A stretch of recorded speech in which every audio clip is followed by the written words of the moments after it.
जय हिंद दोस्तों top 50 study YouTube channel में आप सभी का स्वागत है। यदि आप संस्कृत की तैयारी कर रहे हैं तो आज आपका ये वीडियो आपके लिए बहुत महत्वपूर्ण होने वाला है। मैं समझता हूँ इन प्रश्नों को यदि आप अच्छे से पढ़ लेंगे तो निश्चित ही आपको आज सफलता मिलेगी। उससे पहले मैं आपको एक बात बता दूँ, आपको संस्कृत की पूरी तैयारी सिलेबस के अनुसार करनी है। आप किसी भी शिक्षक भर्ती एग्जाम की तैयारी कर रहे हैं तो एक बहुत बढ़िया कोर्स हम आपके लिए लेकर के आए हैं। आधे मिनट में आप हमारी बात को सुनेंगे, आपको बहुत उपयोगी होगा। इसके बाद हम प्रश्नों पर चर्चा। तो दोस्तों मैं चर्चा करने वाला हूं कि यदि आपने टेट एग्जाम में हिंदी और संस्कृत भाषा 1 भाषा 2 में चुनी है, किसी भी शिक्षक भर्ती एग्जाम की तैयारी कर रहे हो, आपको संस्कृत और हिंदी की तैयारी करनी हो, खासकर संस्कृत की, तो हम आपके लिए बहुत अच्छा कोर्स लाए हैं बहुत कम रुपए में, जिसमें आपको लाइव क्लासेस मिलेंगी, रिकॉर्डेड वीडियो मिलेंगे, ट्रिकी वीडियो होंगे, ट्रिक के साथ पढ़ाया जाएगा। साथ ही साथ मॉडल टेस्ट पेपर अभी हमारा फ्री ऑफर चल रहा है, इसके साथ आपको दे रहे हैं, नहीं तो मॉडल टेस्ट पेपर फिर अलग से मिलेंगे। अभी केवल शुरुआती बच्चों के लिए ऑफर है, कुछ ही बच्चे बचे हैं, बाकी बैच पूरा होने वाला है, तो जल्दी कर लें। अभ्यास प्रश्न के आपको वीडियो देंगे, जैसे अभी हम एक अभ्यास करा रहे हैं, ऐसे हमारे लगभग 100 वीडियो आपको अभ्यास प्रश्नों के मिलेंगे। 3000 प्रश्न का आपको इतने ही में कंप्लीट हो जाएगा। और PDF नोट्स भी अभी इसके साथ आपको फ्री दिए जा रहे हैं। बहुत अच्छे नोट्स हैं, बहुत सरल तरीके से, आपको कुछ भी ज़रूरत नहीं होगी। बहुत से हैंड राइट नोट्स हैं और बहुत से PDF में बहुत अच्छे नोट्स आपके लिए दिए हैं, तो आप ज़रूर इस कोर्स को लीजिए तुरंत। अभी डिस्क्रिप्शन में आपको लिंक दी रखी है हमारे ऐप की, टॉप 50 स्टडी ऐप को आपको डाउनलोड करना है प्ले स्टोर से या सर्च कर सकते हैं और अभी जाके कोर्स खरीद सकते हैं। चैट पर हमसे बात भी कर सकते हैं। इस वीडियो के लास्ट में मैं आपको बता दूंगा कोर्स कैसे लेना है, तो जरूर लें, अपनी तैयारी को मजबूत बनाएं। चलिए अब महत्वपूर्ण प्रश्नों पर चर्चा करते हैं। तल्लया का संधि विग्रह है। तल्लया का संधि विग्रह क्या हो जाएगा, जल्दी से कमेंट कर दें।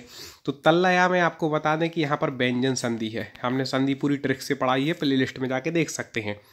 क्यों है, क्योंकि इसका संधि विक्षित हो जाएगा तत् धल लया, प्लस के इस तरफ ता हलंत है, मतलब व्यंजन है, और लया ता का हो जाएगा ला, तो इससे मिलकर के बन जाएगा तल्लया। ये जो प्रश्न है कई बार पूछा गया है, वेरी वेरी IMP। नमः, स्वस्ति, स्वाहा, स्वधा, अलम और बसट, इन शब्दों के योग में कौन सी विभक्ति होती है? जल्दी से बता दें। नमः, स्वस्ति, स्वाहा, स्वधा, अलम, बसट, इनके योग में कौन सी विभक्ति होती है? तो जब भी आपने देखा होगा क्या बोलते हैं, देवाय नमः, शिवाय नमः, मतलब चतुर्थी विभक्ति का यहाँ पर प्रयोग होता है। तो नमः, स्वस्ति, स्वाहा, बसट, अलम, इन सब के योग में कौन सी विभक्ति लगती है? चतुर्थी। से महावीराय नमः, ऐसे हर भगवान के साथ क्या लगती है? चतुर्थी का प्रयोग होता है नमः के साथ। आगे देखते हैं, अनुनासिक वर्णों का उच्चारण होता है। अनुनासिक वर्णों का उच्चारण स्थान क्या है, इससे संबंधित ये प्रश्न है। आज आपको पता चल जाएगा आपकी कितनी तैयारी, आप कितने बनते। कमेंट में दोस्तों जरूर लिख करके बताना कि सर हमसे 26 बने, हमसे 27 बने, हमसे 20 बने। और जहां पर आपको कमजोरी फील हो तो चैनल की प्ले लिस्ट में जाना और संस्कृत के वीडियो देख लेना। उसके बाद आप दोबारा टेस्ट लगाएंगे तो आपका लेवल कुछ अलग होगा। अनुनासिक वर्णों का उच्चारण स्थान होता है, तो आपको बता दें अनुनासिक वर्णों का उच्चारण मुख और नासिका से। किससे होता है? मुख और नासिका से। हाँ, जल्दी जल्दी कमेंट करते जाएं।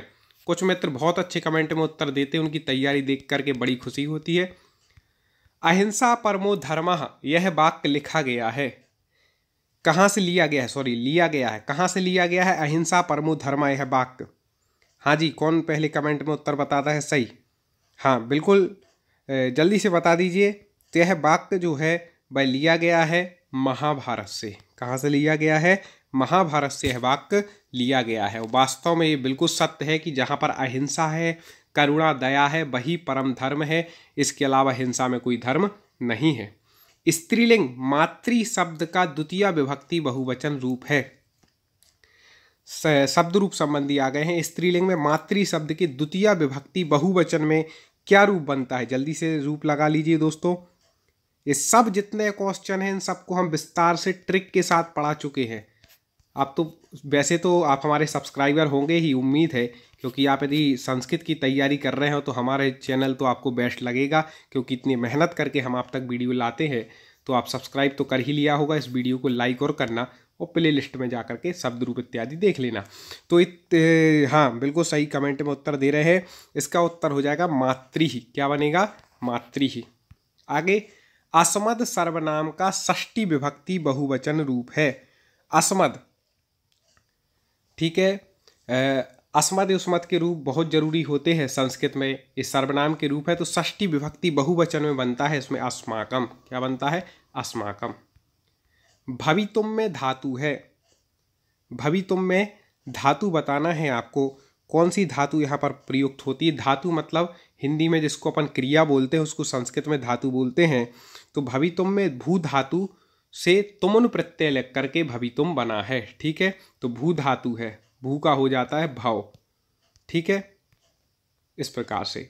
अब देखें भू धातु लंग लकार मध्यम पुरुष बहुवचन का रूप चलेगा। लंग लकार आपको बता दें भूतकाल में चलता है। लंग लकार किस काल में? भूतकाल में। और मध्यम पुरुष का आपको बहुवचन बनाना है तो भूतकाल के जो रूप चलते हैं भू धातु के, अभवत, अभवताम, अभवन, इस प्रकार के रूप यहाँ पर चलते हैं। ठीक है, कैसे रूप चलते हैं? अभवत, अभवताम, अभवन। ठीक है, अभवा, अभवतम, फिर मध्यम पुरुष बहुवचन में बनेगा अभवत, तो ये बन जाएगा। ठीक है, ठीक है, अभवत, अभवताम, अभवन, अभवा, अभवतम, अभवत, अभम, अभाव, अभवाम, इस प्रकार से इसके रूप चलते हैं। आप तो याद कर लेना। दा धातु लट लकार प्रथम पुरुष बहुवचन का रूप होगा। अब दा धातु का लट लकार वर्तमान काल में प्रयुक्त होता है प्रथम पुरुष बहुवचन। ठीक है, तो आसानी से इसका आप बता सकते हैं, तो इसका हो जाएगा ददती। ठीक है, क्या बन जाएगा? दा धातु से ददती बन जाएगा बहुवचन, प्रथम पुरुष बहुवचन। कंफ्यूज नहीं होना, ये आईएमपी समझ लेना, दा धातु का कई बार पूछा गया है। आगे है विद्या अमृत अमृतम सुनुते, यह वाक्य लिया गया है। यह वाक्य कहाँ से लिया गया है जल्दी से बता दे। तो यह वाक्य जो लिया गया है वह ईशावास्योपनिषद से। कहाँ से लिया गया है? ईशावास्योपनिषद से। और जो बैरी आईएमपी होता है उसमें हम अलग से बता देते। पंचमी विभक्ति एक वचन में लसा शब्द का रूप बनेगा। लता है आकारांत स्त्रीलिंग, आकारांत स्त्रीलिंग शब्द है लता, तो इसका पंचमी विभक्ति में एक वचन में आपको रूप बनाना है तो हाँ जी कमेंट कर दें। इसका बन जाएगा लतायाह। क्या बन जाएगा? लतायाह। आप शब्द रूप की ट्रिक के साथ हमने पढ़ाई है, आप देख लीजिए चैनल पर। मनोरथा का संधि विक्षित होगा। मनोरथा का संधि विग्रह बताना है तो आपको सबसे पहले तो यहाँ पर संधि पहचाननी है कि भाई कौन सी संधि हो जाएगी। तो आपको बता दें कि इसमें जो है विसर्ग संधि हो जाती है। तो यहाँ पर इसके दो प्रकार से बनते, एक तो मनहा प्लस रता और एक मनस प्लस रता। तो मनस प्लस रता इसका ये विग्रह हो जाएगा। मनोरथा का दोनों प्रकार से विग्रह आता है, जो ऑप्शन में दिया आप लगा सकते हैं। वारी शब्द का सप्तमी एक वचन रूप है वारी। ठीक है, वारी, वारिणी, वारिणी, वारी, वारिणी, वारिणी, ऐसे रूप चलते हैं इसके। तो सप्तमी एक वचन का आपको रूप बताना है तो दोस्तों आपको बता दें कि वारिणी। क्या बन जाएगा? वारिणी सप्तमी एक वचन इसमें बन जाएगा। चटकऊ में कौन सा समास? आप देख लें आप पे कितने क्वेश्चन बन रहे हैं और कितनी अभी तैयारी करनी है। अभी आगे और देखें सब प्रकार के प्रश्न है। चटकऊ में कौन सा समास है? चटकऊ जल्दी से बता दें। समास का वीडियो तो आप हजारों लोगों ने हमारा देखा है, तो हमें तो उम्मीद है इसकी, तो हमने ट्रिक से बताई थी, बन जाएगा। तो चटकऊ में जो समास हो जाएगा वह आपको बता दें कि यहाँ पे द्वंद्व समास है। कौन सा समास है? द्वंद्व समास। किस वाच्य में क्रिया कर्म के अनुसार चलती है? क्रिया जो है वह कर्म के अनुसार हो जाएगी। किस वाच्य में हो जाएगी? मतलब यहाँ पर कर्म की प्रधानता बता रहे हैं तो भाई कौन सा वाच्य वह हो जाएगा? वह कर्मवाच्य हो जाएगा। जहाँ पर कर्म की प्रधानता हो, कर्मवाच्य, कर्ता की प्रधानता हो, कर्तृवाच्य, और जहाँ पर ना कर्ता की प्रधानता हो ना कर्म की प्रधानता हो, वहाँ पर भाववाच्य होता है। इस प्रकार से तीनों वाच्य है। तो यहाँ साफ साफ कह रहे हैं कि जहाँ कर्म के अनुसार क्रिया चल रही, मतलब कर्म यहाँ पर बड़ा है, उसके अनुसार क्रिया हो रही, इसलिए कर्मवाच्य। यदि यहाँ प्रश्न आ जाता कि जहाँ पर कर्ता के अनुसार क्रिया हो तो कर्तृवाच्य हो जाता है। ऐसे प्रतिदिन पद में कौन सा समास है? अब देखें इसका जो समास विग्रह होता है वह होता है दिनम, दिनम, प्रति। ठीक है, इसका समास विग्रह होता है। यदि कभी पूछ ले, प्रति जो है एक क्या है? अव्यय है। तो जहाँ पर पूर्व पद अव्यय होता है और उसकी प्रधानता होती है वहाँ पर अव्ययी भाव समास होता है। व्याकरण से संबंधित संधि नहीं है।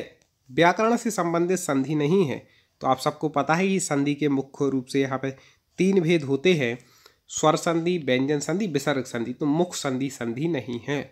ठीक है, संस्कृत में बाकी पूर्व रूप, पर रूप संधियाँ होती हैं तो वो भी इन्हीं के अंतर्गत आ जाती हैं।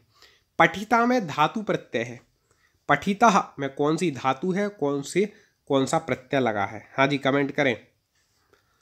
तो ये तो आप सब पहचान चुके होंगे कि पठ धातु है, ठीक है। ऐसे प्रत्यय कौन सा है, तह दिया है तो ता प्रत्यय लग जाएगा, तो पठ धन ता, तो इससे क्या बन जाएगा, पठिता बन जाएगा। क्रिया से सीधा संबंध रखने वाले को कहते हैं, जो क्रिया से सीधा संबंध रखते हैं उन्हें क्या कहते हैं, जल्दी से बता दीजिए।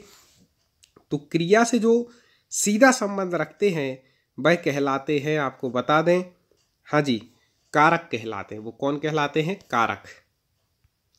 तस्मै में कौन सी विभक्ति है, ठीक है।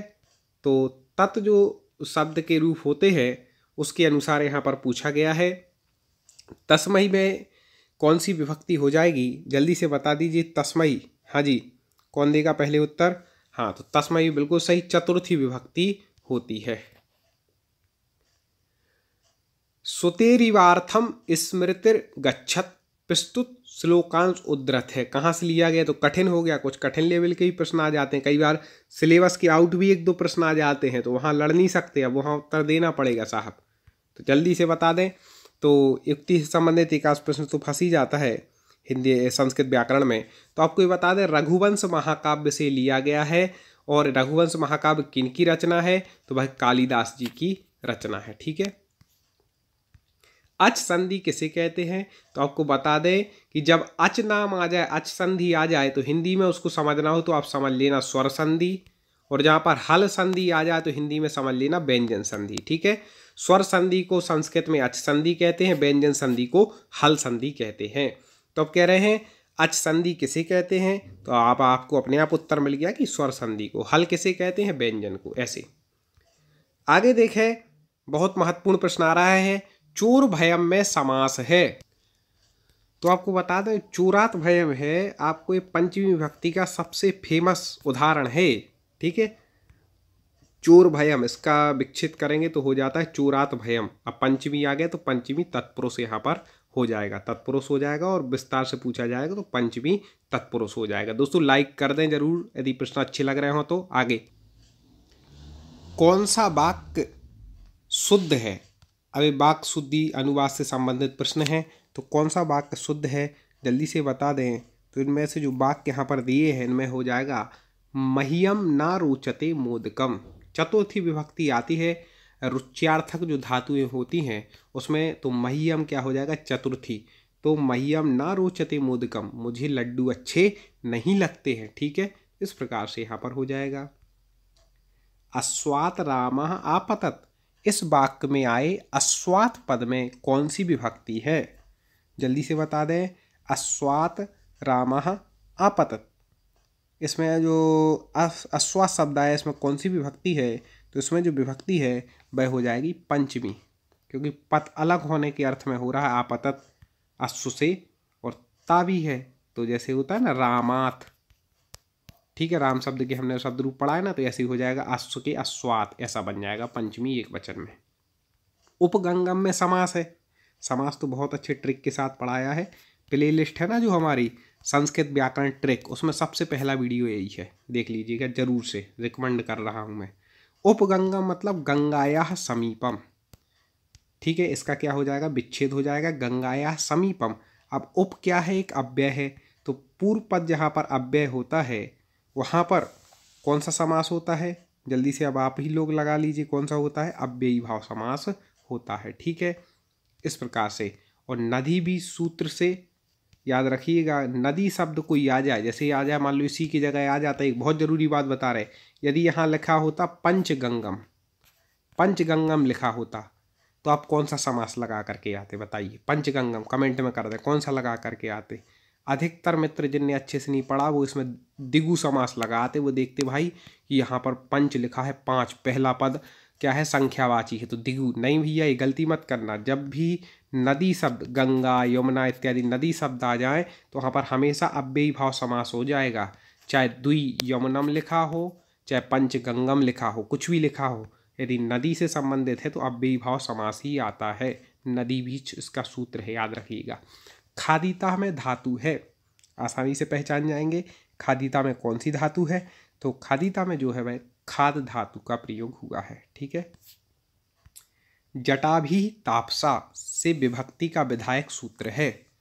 जटाभि तापसा इसका जो होता है ये तृतीया बहुवचन है। जटाभि मतलब जटाओं से तपस्वी, जब किसी की पहचान हो, ठीक है, जैसे कहते अक्षणा काणा, आँख से काना, जटाभि तापसा, इस प्रकार से सिरसा खलवाटा, ये सब उसके हैं, तृतीया के हैं। तो अब इसमें से आपको इसका विधायक सूत्र बताना है। तो इत्थम भूत लक्षणे, जहाँ पर लक्षण प्रस्तुत किया जाए, यहाँ पर लक्षण प्रस्तुत कर रहा है तपस्वी का, क्या, जटाभि तापसा मतलब जटाओं से तपस्वी लग रहा है, लक्षण बता रहा है। तो स्तंभभूत लक्षणे सूत्र यहाँ पर हो जाएगा। अगला है संस्कृत व्याकरण के अनुसार कौन सा शुद्ध रूप है। कई दोस्त बोलते सर आपसे जुड़ना है, कैसे पढ़ें। आप कुछ नहीं करें, चैनल को सब्सक्राइब कर लें बस, और बेल आइकन दबा लें, वीडियो को आगे शेयर करते जाएं, यही हमारी फीस है। बाकी आप पढ़ें, इतना ही कुछ करना है और कुछ नहीं करना जुड़ने के लिए। तो आपको बता दें संस्कृत व्याकरण के अनुसार कौन सा रूप शुद्ध है। तो उपर्युक्त कई बार पूछा गया है। हमने बताया था कि रेफ जिस शब्द पर लगी हो उसके पहले उसका उच्चारण होता है। जैसे यहाँ पर ये सही है, तो उपर फिर युक्त, उपर्युक्त, ये सही हो जाएगा। ठीक है दोस्तों। नदी शब्द के द्वितीय विभक्ति बहुवचन का रूप होगा। नदी शब्द द्वितीय विभक्ति बहुवचन में क्या रूप बनता है दोस्तों, जल्दी से बता देना। और पिछले वीडियो देख लेना, इस वीडियो को भी सेव कर लें, पेपर के पहले एक बार देख करके जाना। इन्हीं में से कोई क्वेश्चन आपके पास आगे आ जाए तो अगला वीडियो के लिए आप क्या करना, बेल आइकन को दबा लें। सब्सक्राइब कर लिया होगा, बेल आइकन को दबा लें तो हमारा अगला वीडियो आप तक जानकारी मिल जाएगी। तो नदी शब्द में द्वितीय विभक्ति बहुवचन का जो रूप बनता है वह बनता है नदी ही। क्या बनता है, नदी।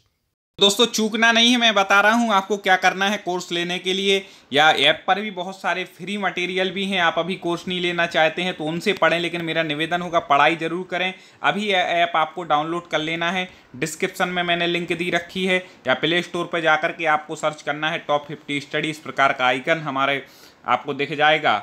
और जैसे ही आप प्ले स्टोर पर जाएंगे, सर्च करेंगे, ऐप को इंस्टॉल करना है, यहाँ पर क्लिक करके इंस्टॉल करेंगे।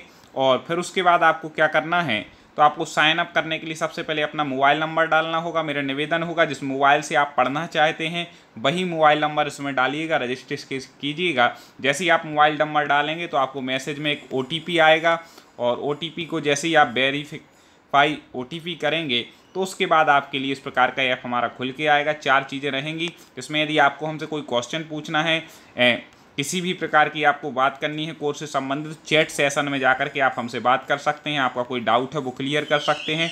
और आप कोर्स यदि लेना चाहें ज़रूर लेना आपसे निवेदन होगा, क्योंकि आपके लिए बहुत उपयोगी कोर्स लाए हैं ये।